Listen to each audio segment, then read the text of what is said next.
seeing you up there playing and the level that you play at, I mean, is absolutely amazing. And knowing that you have been working with your health and stuff like that, seeing you up on stage doing your thing, I will never forget that. You up there and soloing. To me, that's what I love. If you have a positive mindset, it can help you get through pretty much anything. Welcome to Tony's Backstage Pass. This is a behind the scenes of the music industry where Tony strips back the curtain and shows you what really goes on. So tune in and tune up. It's gonna be a wild ride.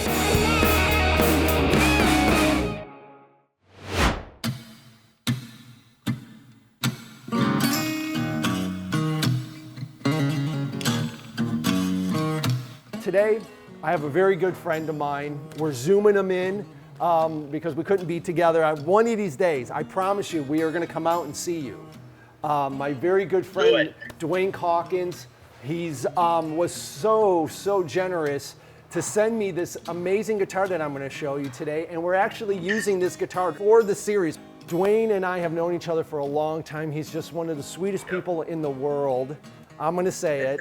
And he's been a good friend of mine. And Duane, thank you for joining us today. Thank you for taking the time. It is so good to see you and talk to you, whenever, but it's cool. I love talking to you. Yeah, now. We're kind of the same mindset. Oh yeah. On stuff in life. You can't be down, or if you are and life's just giving you talk to a Duane Calkins and life is just better. The light, the water is, clearer, the sun is brighter. Sweeter. Yeah, you're just a good soul. You're a good human being. Oh my word. Not saying that you haven't been through some stuff. Like the rest of us. That all lends to who you are and what you are, and new perspectives is really what it comes down to. How do you look at life now? Yeah. Right. That's it. Well, what do they say? Sometimes the difference between a good day and a bad day is your attitude.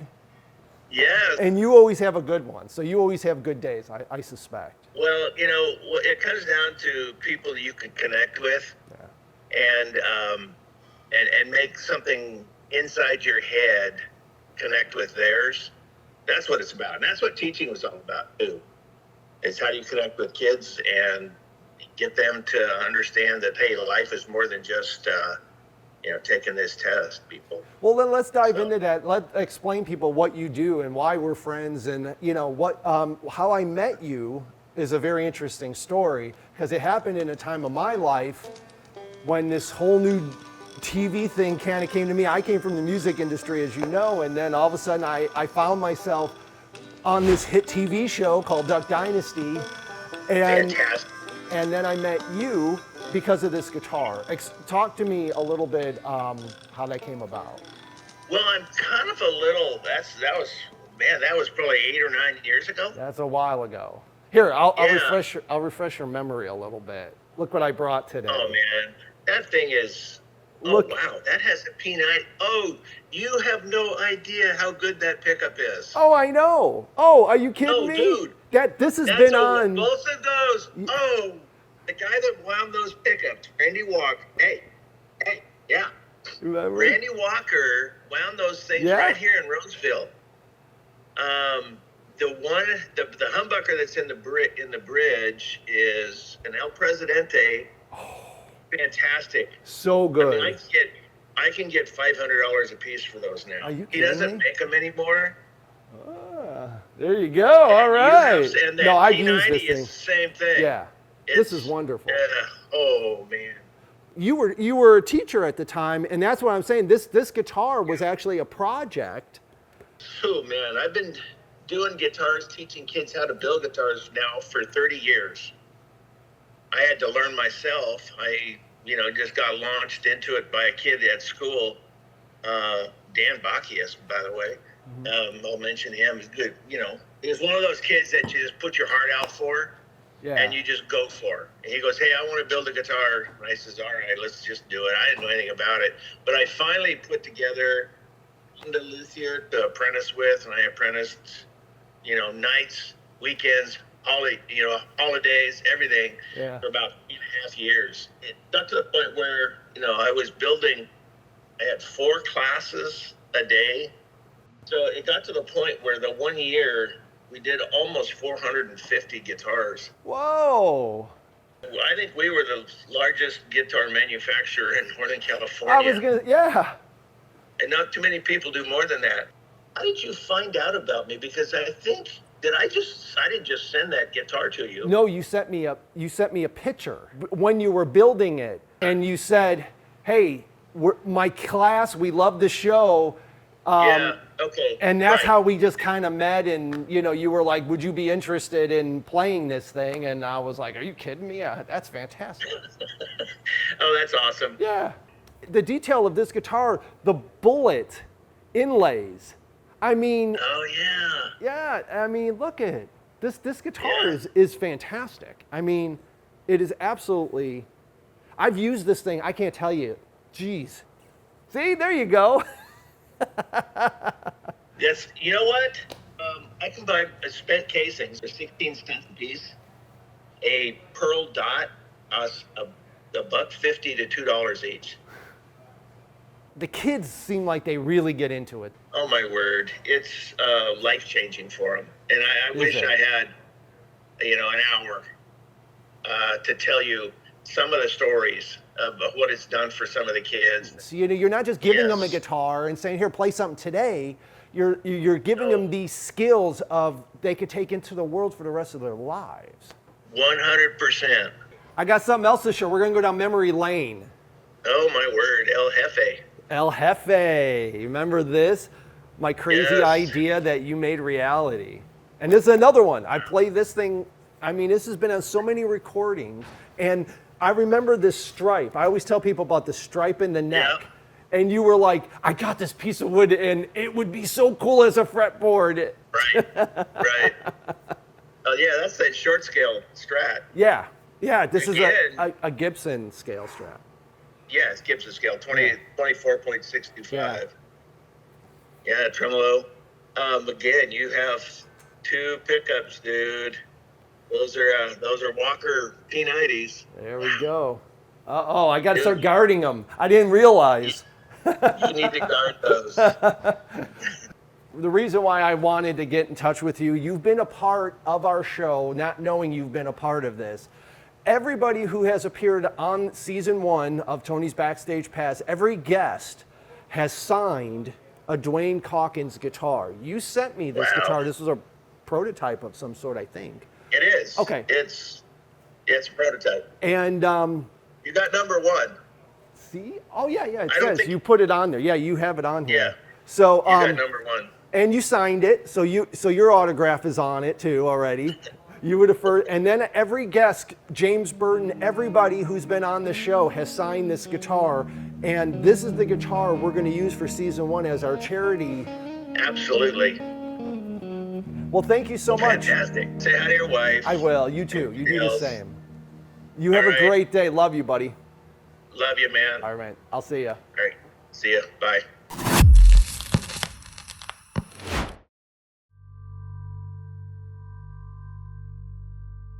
You would hear bullets whizzing by, and we'd always say, "Well, it's the bullet that you don't hear that's coming straight at you." So thank God you heard the bullet go by. The worst thing is seeing the Humvees coming back, going to the morgue, bringing the pieces of the bodies from the group. That just killed me inside, and it was so hard to even look at. The nightmares were horrible for many, many months. They were unbearable, just sweating, just waking up screaming. Something would happen and I would just weep and go into a depressive state.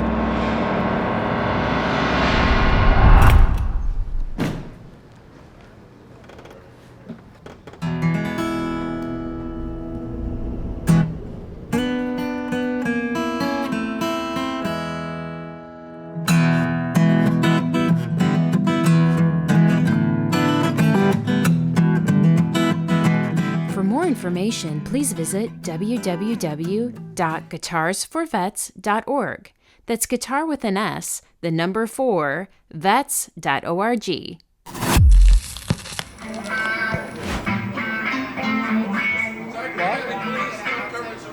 Oh, yeah. Musicians are made immortal through their music. The music that they make brings a peace and comfort to loved ones left behind. When we started this show, we wanted to highlight people behind the scenes. So when I called my friend Fred Campbell, I had no idea at the time that his episode would turn into a dedication to his life. Fred fought many battles throughout his life, and he was also a man of faith. He was one of the nicest and most talented people to ever walk the face of the earth. Please join me as we celebrate my friend and superhero, Fred Campbell. Hey Darren, how Hey you doing, Fred, bro? how you doing, man? Good to see you, man. Good to see you. This is Tony. Hey Tony, how you doing? Nice Pleasure to meet you. you. I'm going to Claremont Brewing Company. Thank you. You got a great facility here. Can we have a look around? Yeah, let me take you inside. All right, guys, come on in. I'll show you around in the brewery and meet Eric Brown. He's our head brewer. He creates Nice to all meet of you, the, Eric. Nice to meet you. Fred. Nice all to meet the you, Fred. beers and everything Nice to that we meet you. brew here. And we brew everything from traditional Mexican lagers and pilsners to some of Eric's more funky creations, from pineapple habanero to We're about to tap a gingerbread stout. Okay. So we rotate those on a regular basis. We've done tiramisu, salted caramel, a lot of different fun things. Jalapeno? We do it, not jalapeno yet. Habanero was the only spicy beer we did. Wow. Half the people loved it, and half the people had to run and get a glass of water or a glass of milk. yeah, Eric's part mad scientist and chef. Yeah. Let me show you guys our production. This is where it gets brewed. This is where it gets stored. And I'll show you kind of our inventory of the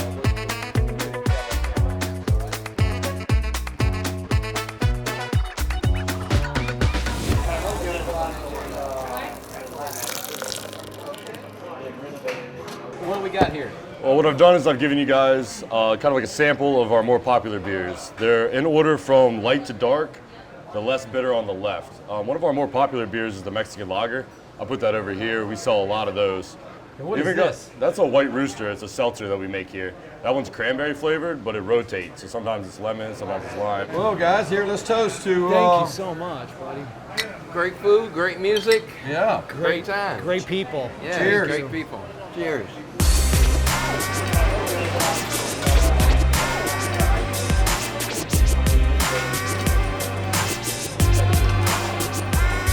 Well, thanks for having me out today, man. I it's- appreciate It's it. my pleasure. It's great to get to play with another guitar player, and It's been a while. It means a lot to me that you showed up. I'm glad you invited me. This is a great place. Been a while, hasn't Yeah. it? How long have we known each other? Since like early 2000s, maybe 2004 Or something. or like that. 5. Yeah. Whenever the BB King Club opened up here in Orlando. Yeah. Yeah. The sign of a good friendship is people who stay in touch over long lapses of time. Yeah. Well, we Yeah. always got along. Always. Tell them a little bit what some of the stuff you've done, because your resume is pretty impressive. You've done some stuff, man. Well, I've been blessed to play on a couple good projects. I played on the Dru Hill album, which went platinum, their first album. Then I worked with this group called the Goodie Mob, and one of their artists, Big Gripp, I played on his first album. And so I've been doing a few things, and I've been blessed enough to, continue to work over all these years. And then the BB King Club. The BB King Club, and then I did a lot of work at Universal Studios, Disney, and SeaWorld, and Disney Cruise Lines as Yeah, well. because you're a great guitar player. Oh, you're thank a you. Great musician, and yeah. Yeah, And so you stay busy. And then one of the things I like personally, I always tell people about you. I use you as an example because you're always so positive. yeah. And that's rare sometimes because it's a hard business to stay in as it a is musician, it is and you can, yeah. There's a check lot it of bitter pills that you have to swallow. but it never seems to ever get to you. It seems like it just rolls off of you. Yeah. What's your secret? Well, maybe I'm part duck. Just repels off of me. But if you have a positive mindset, it can help you get through pretty much anything. Just like this health situation that I had. I contracted cancer in 2014, and Staying positive is, part of staying alive. Yeah.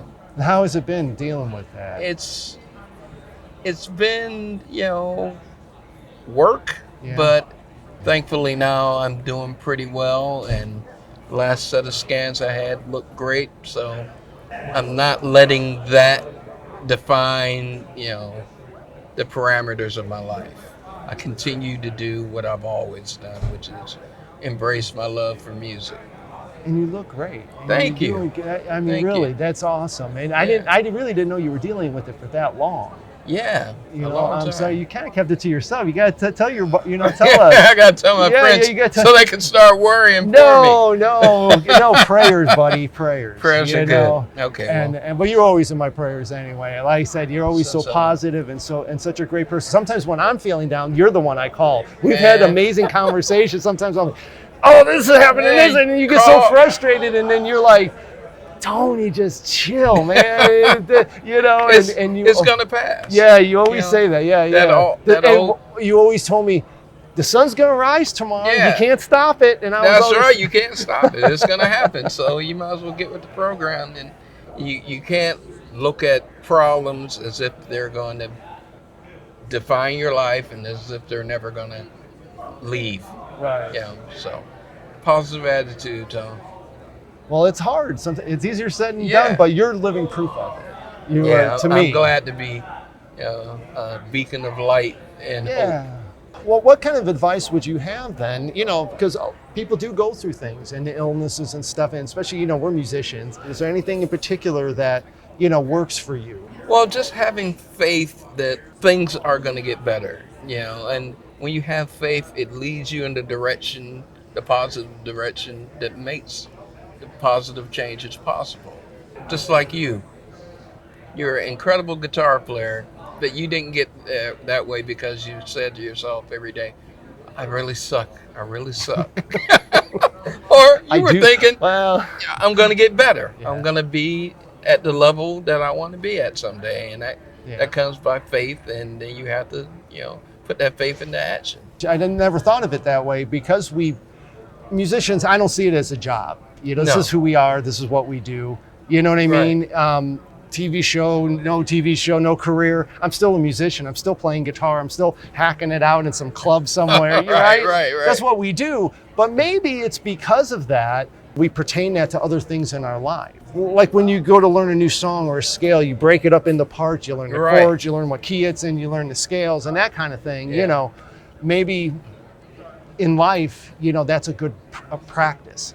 Take it a step at a time. You break things down. I really would want people to see that part of it because I think they see the end result. Right. You know what I mean? Like an iceberg. You see the iceberg. Right. It could be 10 feet above water and there's 200 feet below the water. Exactly. It's the below the water part that I think I want the show to The below the to water reflect. part is when you hear people say, and I know you've heard it 1,000 times, you guys make it look so easy.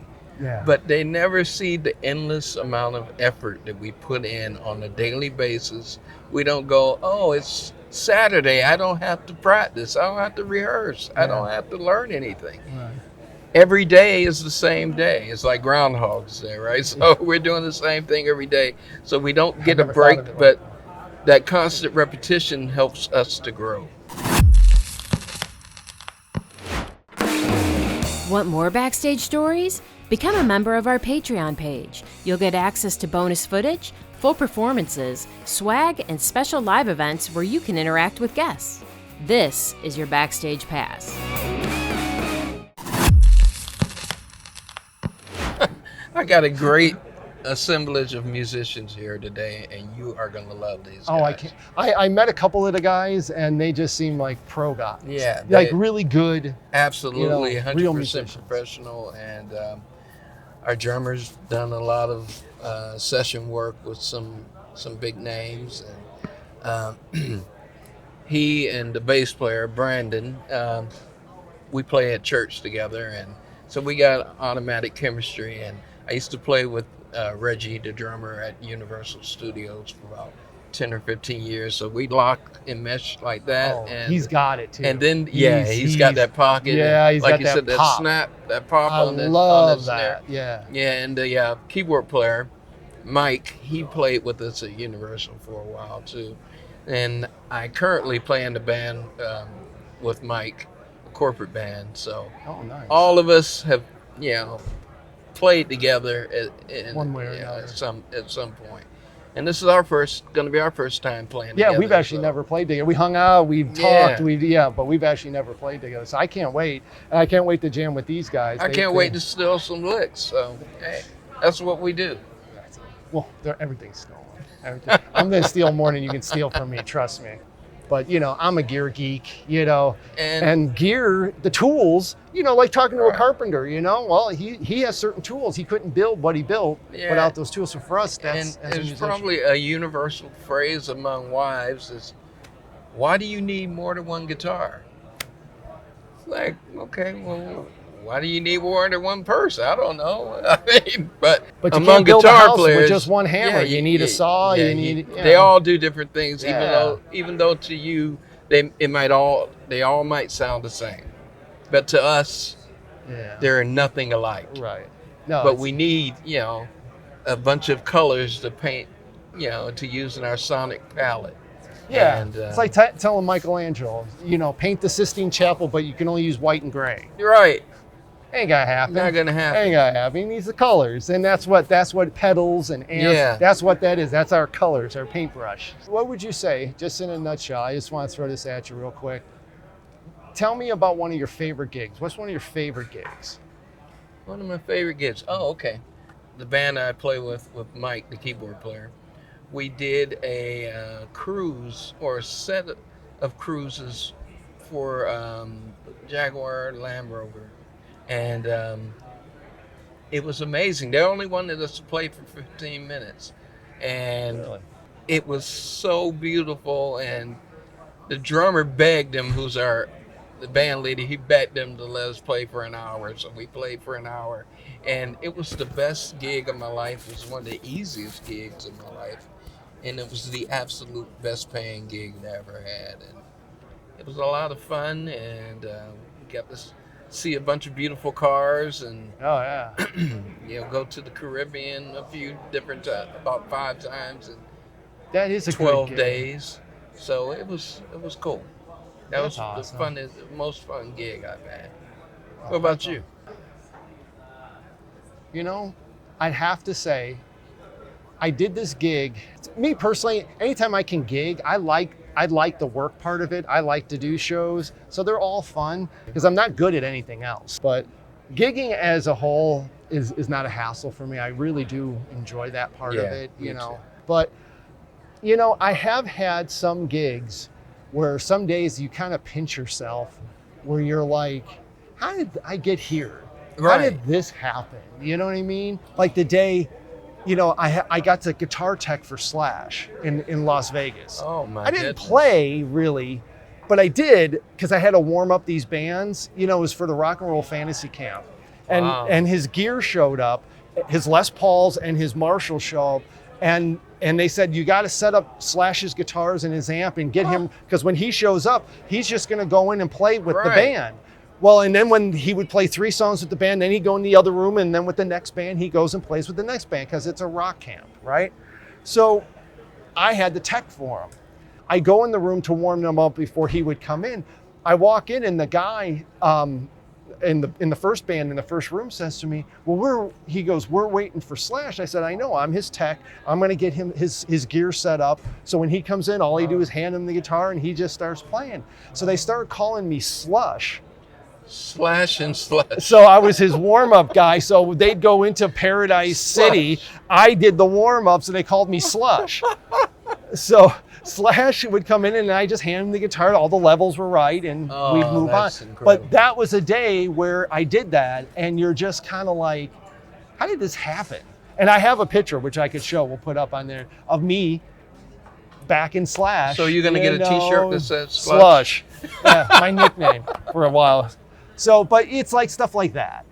Like I was at the House of Blues in Las Vegas playing with, Vince Neil and David Ellefson from Megadeth. And, and all of a sudden you're like sitting there and and Vince Neil's here and you're playing Kickstart Your Heart, and then the dude from Megadeth is over there playing bass, and you're like, how did this happen? Yeah. Is this my life? Is It's this what happened? A lot of work, and it's a lot Yeah. of connecting with people. It's like, And it's a bit of luck, but the way I see it is, people work with people they like. exactly. And to me, I'm not the greatest guitar player by any means, but maybe I'm a little more likable than the guy that is the greatest guitar player, because maybe he's kind of a dick, Yeah. and maybe I'm a little bit nicer, Well, and, that's why and I'm a little bit, more easier to get along That's with. why I told most of my students, I said, if you want to get somewhere in the music industry, don't be a dick. And I mean, just simple as that. Just be nice to everybody. And someday somebody's going to call you for an opportunity that you wouldn't have gotten if you were a jerk. I've had that happen, yes. Yeah, so one day I got a call about 10 o'clock in the morning from one of my childhood buddies. He's like, well, I'm producing a session for Keith Sweat. Which of these songs do you want to do? I'm like, whoa, okay. And I gladly took the opportunity and went to Keith Sweat's house and recorded the song that wound up on Dru Hill's first album. And none of that would have happened if I was just a jerk. He would have saw my name in his phone and said, forget that dude. Right. Who's next? And now you got this cool platinum record Yeah, I got a in your platinum record in my studio. studio, and I get to look at that every day, looking at me. It's like, I'm lonely. Get another platinum record in here, get to work. So maybe I'll get another call. That's it, you will. You'll get that call. Absolutely. Oh man, I can't wait to play with you, dude. Well, this is going to be fun. And I think that's going to be the next shirt. Backstage pass, and then on the back it'll say, don't be a dick. Don't be a dick. That's the advice. There we go. We'll end on that, and let's go jam. Let's do it, man. Bring it in. Yes.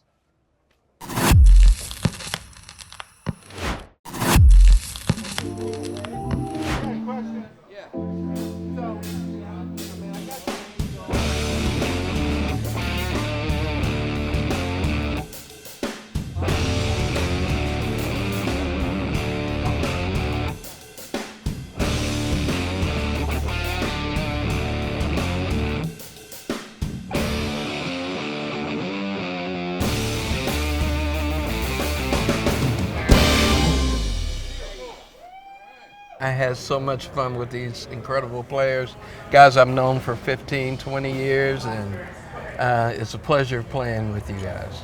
It was a great time. Yes. Ditto, my friend. Happy birthday. So my check must have cleared, right? It did. It did. You guys are awesome. I appreciate it. There's a check. It's a pleasure playing with musicians, even new ones. You know what I mean? A lot of people don't realize, a lot of times when we're up there doing our thing, we're all looking, they think, oh, look at the eye contact. It's like, we don't know what we're doing, where we're going. We're figuring it out. And everyone thinks, oh, wow, look at, they like each other. They're all looking at each other. We're just like, well, what happens next? What was the count? It's one, and then we go in. And, But what was nice was we were able to just jump in. We did our sound check. Remember we were saying, just give us the count to come in and how we go out. We'll figure out the middle as we go along. As we go along. And it was a pleasure playing with guys that could just do that. That I think as musicians, we're a rare breed. For me, I take it for granted where I can go hang out with another musician. We have our own language, we get along, we talk about music, we talk about bands and stuff, and then we go up, there's that connection. And I like that personally. I think, I wish if there were more musicians like that and where maybe we all get along a little bit better, everything would be a little more chill, but I appreciated, all you guys, your talent and everything, Thank you, that Tony. you brought, Well, who else goes home and practices their job? Right. That's right. Exactly. It's not a job, it's a lifestyle. It's a lifestyle, Yeah. Well, you go home and practice all the time. You don't have to, you just you want don't have to. off days. Yeah. No. It's not a job where you call in, Great chemistry with all of you guys, because there's so many people I could have called, but the guys that I did call, I knew I could rely on coming through. Well, we've had that conversation. Whenever I'm putting a band together, it's always character over musical ability. Yeah. Who's got the right vibe. That's more important than how well they can play. Well, you gotta get along with the people. Yeah, you got to gel. You gotta gel, and you gotta somewhat like them. Yes. Yeah. To a certain extent. To a certain extent, 'Cause yes. sometimes their talent, and my dad used to always say, the ones that are the best at it are the hardest to get along with, because sometimes that talent, is so overpowering. But what's nice on average is that, musicians, we all have a certain kind of, he's cool, I get along with him, we can hang. You know what I mean? Right. Everybody has a little bit of that. Yeah, But like you said, though, the really good ones are prone to like ego problems. So you deal with it because they're so good. Yeah. And they can lock into pretty much any groove you get going. You got to give people like that a little bit of a break. But music is so spiritual to me. I don't want anybody killing my spirit or my vibe when I'm on stage. So I can deal without some of the virtuosos who have the attitudes that go along with it. Well, thank you thank guys. you, Tony. I appreciate it. I know you got to head out. Thank you, Thank you guys again. man. It was a Pleasure to pleasure. meet you. Thank you, Tony. God bless. We're going to do bro. this again. It's We're so gonna do much this fun again. hanging Cool. with Happy birthday, Fred. Happy Thank birthday. you, Yeah. thank you. All right. Let's do it. Oh, me detto Freddy Joe. Oh, me detto.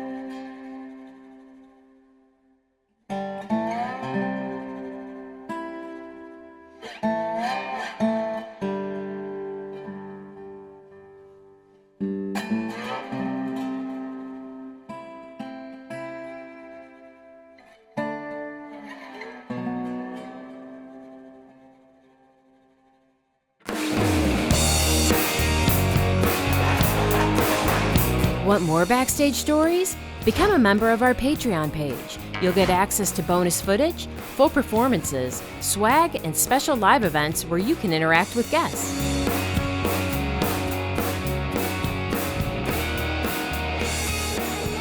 This is your Backstage Pass.